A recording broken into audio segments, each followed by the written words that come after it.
Assalamualaikum dan selamat sejahtera. Hari ini grup saya iaitu Muhammad Afiq bin Muhammad Fauzi, saya Muhammad Saif bin Julastri, Muhammad Aizat, Daniel bin Muhammad Syamsul Kamal, May Muhammad Anik bin Khairul Azlan akan mempersembahkan tentang novel Jendela Menghadap Jalan.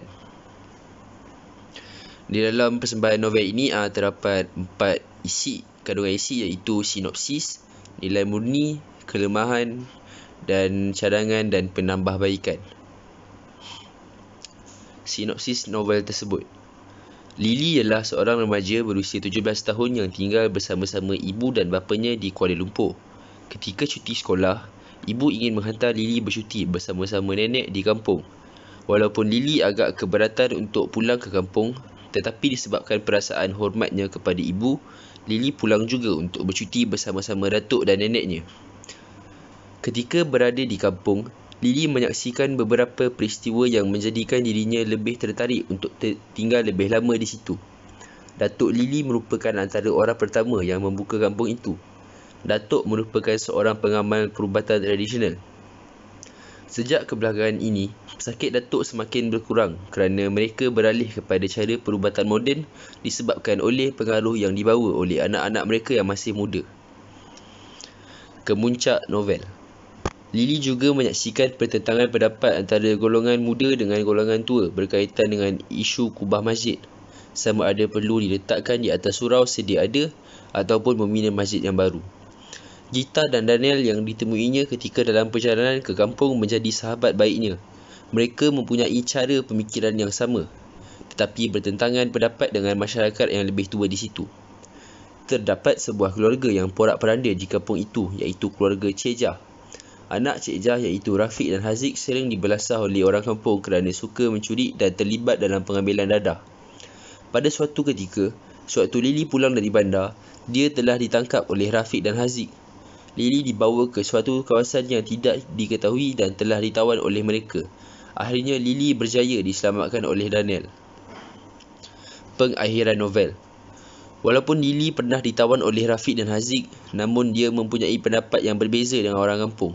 Dia tidak memandang rendah kepada Cik Jah dan anak-anaknya kerana baginya semua yang terjadi disebabkan oleh suami Cik Jah yang tidak bertanggungjawab. Dengan pertolongan Hakimah yang kebetulan datang untuk berubat dengan Datuk, akhirnya suami Cik Jah ditangkap dan anak-anaknya akan dibantu sehingga pulih. Setelah pulang ke Kuala Lumpur, Datuk dan Nenek telah menceritakan sejarah kedatangan mereka ke situ dan rahsia jendela yang menghadap jalan. Nilai-nilai murni yang terdapat di dalam novel. Yang pertama adalah nilai prihatin. Lily prihatin atas nasib Rafiq dan Haziq kerana berpunca dari masalah keluarga yang dihadapi walaupun mereka pernah menculik Lily. Lily menjenguk Cik Jah untuk mendapatkan maklumat lanjut tentang latar belakang Haziq dan Rafiq. Nilai perhatian yang kedua adalah penduduk kampung prihatin terhadap masalah yang berlaku dalam kampung. Mereka seperti kecurian, aktiviti haram, rayuan menjual tanah dan sebagainya. Oleh sebab itu, mereka berusaha menyelesaikan masalah walaupun ada antaranya menggunakan cara yang tidak sesuai dan salah. Nilai baik hati. Daniel sering datang ke rumah nenek dan membantu nenek memasak. Apatah lagi Daniel menganggap masakan nenek memang sedap. Nilai baik hati yang kedua, Datuk menggunakan kepakarannya untuk membantu orang lain dengan memberikan herba dan akar-akar kayu. Usahanya itu berjaya sebagai cara memberikan alternatif kepada menyembuhkan penyakit selain berubat secara perubatan moden. Nilai jati diri.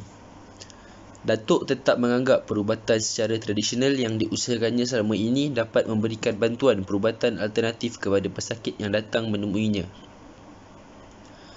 Kelemahan yang terdapat di dalam novel mempunyai 3 iaitu aspek bahasa, aspek plot dan gambaran komuniti.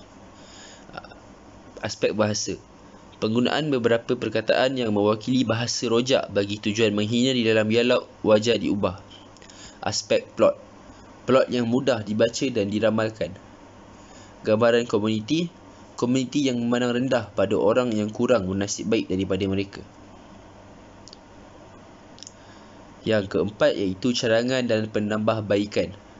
Dari segi bahasa, dari segi penggunaan bahasa, bahasa ibunda amat digalakkan dalam penulisan seni atau karya yang melibatkan kisah dan penceritaan terhadap kaum Melayu itu sendiri. Cadangan dan penambahbaikan dari segi plot. Plot novel ini boleh lagi dibaiki dengan cara penambahan plot, dan plot itu haruslah divariasikan agar pembaca akan merasakan bahawa sesuatu yang menarik bakal terjadi terhadap novel ini. Cadangan dan penambahbaikan dari segi masyarakat. Masyarakat yang baik dan tidak baik adalah seimbang di dalam novel ini. Lalu disebabkan itulah harus diperbaiki agar Malaysia akan dipandang dengan positif sekali. Cadangan dan penambahbaikan dari segi watak adalah watak-watak di dalam novel ini cukup lengkap dengan pelbagai kerenah dan perangai masing-masing yang baik maupun nakal. Akan tetapi, watak Rafiq dan Haziq itu agak tidak masuk akal kerana budak yang sebaya mereka itu tidak mampu untuk menculik anak orang dengan sesuka hati jika situasi itu berlaku dalam realiti dunia.